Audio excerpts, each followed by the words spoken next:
नमस्कार, national media news agency में आप सभी का बहुत बहुत स्वागत है। मैं हूं आपके साथ भावना। चलिए रुक करते हैं आज की तमाम ताजा खबरों की ओर। अनिरुद्धाचार्य प्रेमानंद के बिगड़े बोल पर बोले श्री श्रद्धानंद जी महाराज।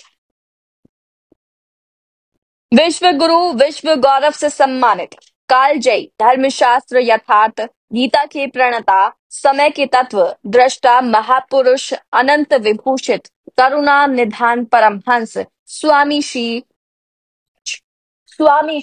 अगणानंद जी महाराज के कृपा पात्र शिष्य श्री श्रद्धानंद जी महाराज ने अनिरुद्धाचार्य व प्रेमानंद के बिगड़े बोल पर उन्हें आड़े हाथों लिया।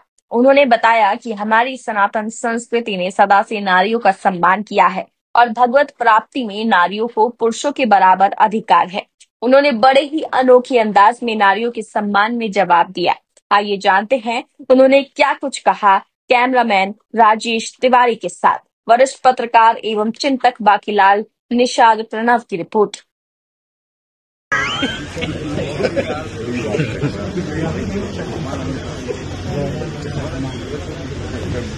क्या कह रहे हो तुम लोग? मुन्ना आए हैं चाय पकौड़ी का निमंत्रण लेके शर्मा बाबा के यहाँ। वहाँ पर है चंद्र चमकानंद महाराज के कुटी पे जहाँ हिरन दो है, जहाँ हिरन है, हिरन भगत है हरदी वाले रास्ते में। हाँ आश्रम में बीच में जी आश्रम के बगल साहब इतने आदमी जी सबके बाबू सबके लिए चलो फिर चलो सब लोगों को ले आप लोग भी सुनो इधर गाजीपुर। ओम श्री सदगुरुदेव भगवान की जय। श्री परमहंस आश्रम छत्तीसगढ़ स्वामी श्री अगणानंद जी महाराज के सड़क सानिध्य में आज हम लोग यहाँ दर्शनार्थ आए हुए हैं। उनके कृपा पात्र शिष्य जो काफ़ी चर्चित रहते हैं सोशल मीडिया पर, और श्री श्रद्धा जी महाराज से हमारी वार्ता हो रही है छत्तीसगढ़ आश्रम में। महाराज जी आजकल नारियों के पवित्रता अपवित्रता पर, सतीत्व पर तमाम जो धर्माचार है, जिससे दो लोग मुख्यतः प्रेमानंद महाराज जी, अनिरुद्धाचार्य महाराज जी, उस पर नारियों के विषय में आप सामाजिक स्तर पर क्या कहना चाहेंगे? जो वो लोग इस तरीके से कमेंट कर रहे हैं, वृत्ति उनकी कहाँ जा रही है, उनको क्या गाइड करना चाहिए? स्वामी जी हमेशा तो धर्म की वृत्ति में भगवान और भक्त के बीच की बातें करते रहते हैं, हमेशा निर्विवाद रहे तीसरी पीढ़ी तक। और वो लोग मतलब कथावाचक हैं क्या हैं जो तरह तरह के विवाद पैदा कर रहे हैं राष्ट्रीय स्तर पर। और आध्यात्मिक स्वरूप में नारियों का क्या स्थान है महाराज जी? इसके विषय में थोड़ा सा विस्तार से बताएं। देखिए क्या नाम है, पहले तो प्रेमानंद तो मान के चलिए कुछ संत में हैं, लेकिन अनिरुद्धाचार्य का कथावाचक, लेकिन क्या नाम है ये लोग अपने आप को साधुए समझता है कि हम साधु, जो कि वो खुदे भी अकेले है। तो नारियों को हमारा आध्यात्म, हमारा सनातन धर्म सदैव माता समझा। इसलिए परमहंस आश्रम का एक नियम है कि यहाँ नारियों से पैर नहीं छुआ जाता। एक माई ने महाराज से क्वेश्चन भी किया था, तो महाराज ने बताया कि देखो, अगर जैसे ही हमने तुमको माता कह दिया, तो माता जब कह दिया तो हम हो गए पुत्र, तो पुत्र जो होता है अपनी माँ से पैर नहीं छुआ सकता। यह साधुओं का भाव है हमारे परमहंस आश्रम का। और अक्षरशः दादा गुरु महाराज से जो बनाई हुई व्यवस्था है अभी तक चली आ रही है। तो जो ये संत परंपरा है वो नारियों को समान अधिकार देती है। गोस्वामी जी ने कहा, पुरुष नपुंसक नारीवा जीव चराचर कोई, सर्व भाव भज कपट तज मोह परम प्रिय हो। आध्यात्म में तन की पवित्रता महत्व नहीं रखती, मन की पवित्रता महत्व रखती है। तमाम ऐसे क्या नाम है नारियां हुई जो कर्म से तो वेश्या थी लेकिन भगवान को पा गई। तो इसलिए भगवान आपके पूर्व कर्म को नहीं देखता है। जब आप भगवान, अब गीता में भी तो कहें कि अपीचे सुदुराचारो भजते माम अनन्य भाव साधुरेव समंतव्य सम्यक व्यवस्थितो ही स। तो संत गुप्त रूप में, सूक्ष्म रूप में, महाराज जी जैसे आपने कहा कि वो वेश्या थी भगवान को पा गई, वो उनके कर्म नहीं देखते, सांसारिक सामाजिक कर्म। और ऐसे अंगुलीमाल थे, अरिहंत हो गए उनकी कृपा से, और वाल्मीकि जी थे, लेकिन उन्होंने पवित्रता जो सामाजिक है उस पर उन्होंने कमेंट किया, जिससे बड़ा मीडिया में पूरे भारत में जो भूचाल मचा हुआ। सनातन धर्म में क्या नाम है कि इस तरह की व्यवस्था है। सनातन धर्म में पब्लिकली एक कुल बात नहीं बोला जाता। मान लीजिए आपके घर में अगर कोई तरह की अमर्यादा हो रही है तो उसको आप मिल बैठ करके बात कर सकते हैं या कहानी कथा के माध्यम से उपदेश दे सकते हैं। और पब्लिकली ये सबको आरोप लगाते हुए बोलना कि इस तरह से ये तो सरकार का भी विरोध करना है, क्योंकि सरकार बाल विवाह प्रथा पर रोक लगाती है। तो सनातन धर्म में मर्यादाएं हैं, माई को माई, बहन को बहन, भाभी को भाभी, साली को साली। तो इस तरह से उस हिसाब से वहाँ लोग कमेंट करते हैं। तो ये लोग पब्लिकली केवल अपना स्वार्थ सिद्ध करते हैं, बाकी ऐसा कुछ नहीं। भगवान आपका भाव देखते हैं। अगर आप भगवान का भजन करने लगिए तो आप कितना भी अपवित्र क्यों, धीरे धीरे आप पवित्र हो जाएंगे, क्योंकि ईश्वर अंश जीव है अविनाशी। हम सब लोग ईश्वर के अंश हैं, तो ईश्वर जब पवित्र है तो हम अपवित्र कहाँ हो गए। और हमारे यहाँ तो कहा गया मनसा वाचा कर्मणा, 3 तरह से पाप। मन से भी अगर हमने किसी नारी के प्रति किसी के पर्स चुरा लिया, किसी का हित कर दिया तो हमने पाप कर दिया। कर्म से भी पाप कर दिया, वाणी से भी पाप कर दिया। इसलिए मनसा वाचा कर्मणा तीनों हमारे आश्रम में लिखा हुआ है कि आप ऋषि आश्रम में हैं, मन क्रम वचन से पाप नहीं होता है। हमारे स्वामी जी आज तक किसी को नहीं कहे कि नॉन वेज छोड़ो, आज तक किसी को नहीं कहे कि शराब छोड़ दो। लेकिन हमारे ही साथ हजारों लोग बिहार से आए, जो कि मतलब कि जब दर्शन करके गए तो अपने आप जो उनके अंदर कुविचार था वो नष्ट हो गया। वो चाहे चोरी का हो, चाहे छिनरई का हो, चाहे दारू का हो, अपने आप महाराज कहते नहीं है। महाराज क्या करते हैं कि दवाई दे देते हैं। जब वो दवाई आप खाने लगिएगा, राम नाम की दवाई, तो अंदर जो विकार हैं अपने आप शांत होते चले। महापुरुष का ये काम है। महापुरुष दुनिया के सामने ये नहीं रोता कि हमारा समाज तो भ्रष्ट हो गया, हमारा समाज तो ऐसे हो गया, वैसे हो गया।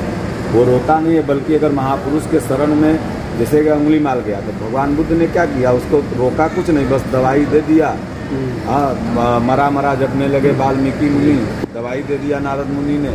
तो उसी तरह से मतलब कि महापुरुष जो होता है दवाई देता है। तो ये लोग जो है महापुरुषों का नकल करते हैं। सोशल मीडिया का ज़माना है, लोग सुनते हैं, तो ऐसे कथावाचकों के सत्संगों में भी नहीं जाना चाहिए। लोग जातिवाद भी करेंगे। अगर हम कहेंगे कि लोग ब्राह्मण की परिभाषा खुल के बताएं, पूरे दुनिया में हमारे महाराज जी ही ने ऐसा बताया कि ब्रह्म जानाति स ब्राह्मण। नहीं तो कोई कथावाचक, चाहे ये कोई भी हो, नाम मैं नहीं लूँगा, लेकिन किसी से भी आप जाके पूछिए कि ब्राह्मण की, तो कहेंगे तिवारी जो है वो ब्राह्मण है, दुबे जो है ब्राह्मण है, सुकुल जो है, मतलब कि ये नहीं कहेंगे कि जन्मना जायते शूद्रः कर्मणादि विच्यते। ये सिर्फ महाराज ने बताया और गीता बताती है और हमारी सनातन संस्कृति बताती है, यहाँ कर्म से ब्राह्मण। महाराज जी भारत की नारी हैं या विश्व की नारी हैं, तो स्वामी जी की भाषा में आध्यात्मिक दृष्टिकोण से नारी कैसे सामाजिक जीवन निर्वहन करते हुए उसका परमात्मा के एकमात्र परमात्मा को भज ले, कैसे पाले, गृहस्थ होकर के, व्रत होकर के, थोड़ा उसका आध्यात्मिक स्वरूप महाराज जी नारी का बताते हैं। दादा गुरु महाराज के पास जब माई लोग कोई जाए साधु बनने के लिए, तो दादा गुरु महाराज कह रहे हम नहीं रखते।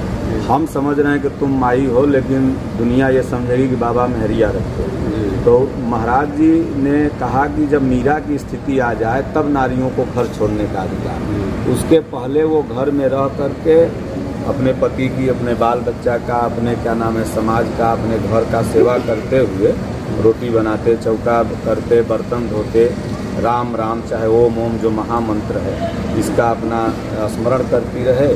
तो धीरे धीरे जब मीरा की स्थिति हो जाएगी, क्या नाम है सावित्री सती की स्थिति हो जाएगी, आपको नर्मदा की स्थिति हो जाएगी, तब भगवान अपने आप घर छुड़ा देंगे रक्षा। इसलिए नारियों को हमारा शास्त्र और संत हमेशा कहे हैं कि अपने घर में पति के संरक्षण में रहते, क्योंकि पुरुषों की अपेक्षा नारियों को समाज में ज़्यादा खतरा है। तो इसलिए नारियों के प्रति यही सब शास्त्र का आदेश है कि अपने घर में पति के संरक्षण में रहते। भगवान का आज देखिए एगो शिव चर्चा निकला हुआ है, घरे घरे कुलमाई लोग गाती है। तो शिव चर्चा भजन का नाम नहीं है, बल्कि शिव चर्चा अशिला का है रामचरितमानस का पाठ। रामचरितमानस पाठ अगर माताएं घर में 5 दोहा 5 पन्ना पढ़ रही हैं तो अशिला शिव चर्चा कर रहे हैं कि शिव ने वही चर्चा माता पार्वती से किया। तो अशिला शिव चर्चा हो गया ही नहीं कि हरिंदर भैया नीलम दीदी के कुल कहानी जाके मंदिरे मंदिरे गाती है। और उसके बाद क्या नाम है तीरथ व्रत में ये कहा गया कि पुरुषों को अगर जाना है तो अपने पत्नी के साथ जाए और पत्नियों को जाना है तो पुरुष के साथ जाए, नहीं तो अभद्रता होगी। इसीलिए कहा गया है कोड वर्क में कि भाई पति पत्नी तीर्थ में जाएंगे तबे तीर्थ सत्य। तो अब पति पत्नी तीर्थ में जब जाएंगे तो वहाँ अभद्रता नहीं करेंगे, दोनों साथ में रहेंगे, तो न वो भ्रष्ट होगा न वो भ्रष्ट होगा। तो पति पत्नी का जो धर्म है, सनातन धर्म है, महान है, और इन लोगों को ऐसा टिप्पणी नहीं करना चाहिए, आगे से नहीं भी करेंगे, क्योंकि बहुत ट्रोल हुआ है इन लोगों का।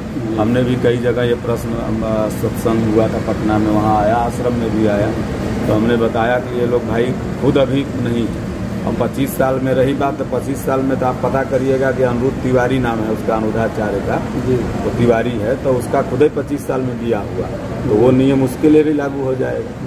तो इसलिए ऐसा नहीं कि किसी का एक ज़्यादा हो गया तो भ्रष्ट हो गया, तो ये पब्लिक में बोलने से क्या होगा, सनातन धर्म की बेइज्जती होती है। अदर संप्रदाय में लोग ये सोचेंगे देखिए जितने सनातनी माई बहन हैं सब इसी तरह से हैं, इसलिए साधुओं को अपना भजन भाव चिंतन करना चाहिए। वो लोग साधु हैं नहीं, भीड़ देख करके न गुरु बनाइए, न पंडाल देख करके गुरु अगर बनाना है तो एक बार मैं आपके दर्शकों को अपील करूंगा कि सक्तेशगढ़ परमहंस आश्रम चलाओ, गुरु बनाने नहीं, पहले आके देख लो, और उसके बाद देख लोगे तो धीरे धीरे अपने गुरु करे जान के, पानी पिए छान के, रास्ता चले देख के, तो अपने गुरु बना लोगे। बाकी ये लोग तो बिजनेसमैन है, रोजगारिया है, 4 टेंट गढ़ रहा है तो 4 टेंट उखड़ रहा है। इनके कथाओं में आप जाइएगा तो क्या नाम है, लड़की के विवाह के लिए अलग, बुढ़िया के खाना के लिए अलग, मतलब एक पूरा मॉल टाइप का काउंटर लगा हुआ, सदस्यता शुल्क अलग। तो इससे देखने में प्रथम दृष्टया साबित होता है कि ये पूरा का पूरा रोजगार। आप सक्तेशगढ़ में आ जाइए, पूरे सक्तेशगढ़ में दान पात्र कहीं नहीं है, और जहाँ भी हम लोग का आश्रम है वहाँ दान पात्र नहीं है, लेकिन भगवान के दया से ये लोग जितना वर्ष में कमाते होंगे इतना यहाँ लंगर रोज चल जाता। इसलिए खूब नाम जपना है, और माई सदैव माई रहेंगी। पुरुष भी गंदे हैं, और मतलब कि कोई एक हाथ से तो ताली बजता नहीं है, दोनों गंदे हैं, लेकिन जब संत की शरण मिल जाती है तो कहा गया संगत से गुण होते हैं, संगत से गुण जात। इसलिए प्रत्येक माताओं बहनों को मैं हाथ जोड़ के अपील करूंगा कि आप लोग शास्त्र संत का संगत करें, उसको पढ़ें, ताकि मन में कोई विकार आए ही नहीं कि आप गलत हों और दुनिया आपको कहे। क्योंकि हमारी जो सभ्यता है वो गर्लफ्रेंड बॉयफ्रेंड की नहीं है और लेडीज जेंटलमैन की नहीं, हमारी संस्था ब्रदर एंड सिस्टर की है, भाइयों एवं बहनों की। ये सनातन धर्म की सबसे बड़ी खूबसूरती है कि यहाँ पर पवित्रता है, यहाँ रिश्ते। तो ब्रदर एंड सिस्टर का कल्चर गीता और रामायण बताती है। भगवान राम ने बताया कि माई है, बहन है, चाची है, लक्ष्मण को डांटा के लक्ष्मण एक मर्यादा उन्होंने रखा। हाँ, तो उन्होंने उनको अधिकार कौन दे दिया कैकेयी माता को बिगड़ने के लिए? उनको कौन अधिकार दे दिया कि पिताजी को ऐसे अब शब्द बोलने के लिए वनवास के समय? तो इसलिए हमारा जो सभ्यता है ब्रदर सिस्टर का है, इसलिए प्रत्येक सनातनी को और ये मानना चाहिए। और एक चीज़ और बताऊंगा कि दूसरे धर्म में हमें हमारे किसी भी वर्गों को नहीं जाना चाहिए। जैसे अगर कोई आपको कह दे कि ये घर मेरा है तो आप उसके लिए सुप्रीम कोर्ट तक जाते हैं, ये घर मेरा है, इसको साबित करते हैं। उसी तरह कोई आके कह दे तुम्हें मंदिर में नहीं जाने दूंगा, तो ये भगवान मेरे हैं, राम मेरे हैं, तुम अपवित्र हो, अछूत हो, तो आप तुरंत ईसाई या इस्लाम मत बन जाइए, तुरंत बौद्धिस्ट मत बन जाइए। आप उसके लिए आपको संविधान में राइट है कि अगर आपको कोई धार्मिक आक्षेप लगाता है, जातिगत आक्षेप लगाता है तो आप केस करिए। तमाम सामाजिक संस्थाएं हैं, सोशल मीडिया का ज़माना है, केस करो। जैसे आप अपने घर को नहीं छोड़ रहे हो वैसे अपने धर्म को मत छोड़ो, क्योंकि राम सबके हैं, कृष्ण सबके हैं। यही हुआ भारत में कि कोई जात के लोग बोल दिया कि तुम मंदिर में मत आओ, गुस्सा के ईसाई बन गया, बौद्धिस्ट बन गया। तो ये सब ये लोग नहीं कथाओं में बोलेंगे, मतलब वो यहाँ पे आए श्री परमहंस आश्रम छत्तीसगढ़ में, तो एक बात उनके लिए कोई भेदभाव नहीं है। बाकी नारी हो या पुरुष हो, अधम से अधम हो, महाराज जी का कहना है कि वो एक मात्र परमात्मा के शरण में आए, सदगुरु के शरण में आए, वो सब पवित्र हो जाएगा, अरिहंत हो जाएगा, महापुरुष हो जाएगा। ठीक साहब, महाराज बहुत बहुत धन्यवाद आपको। प्रसाद निकाला, प्रसाद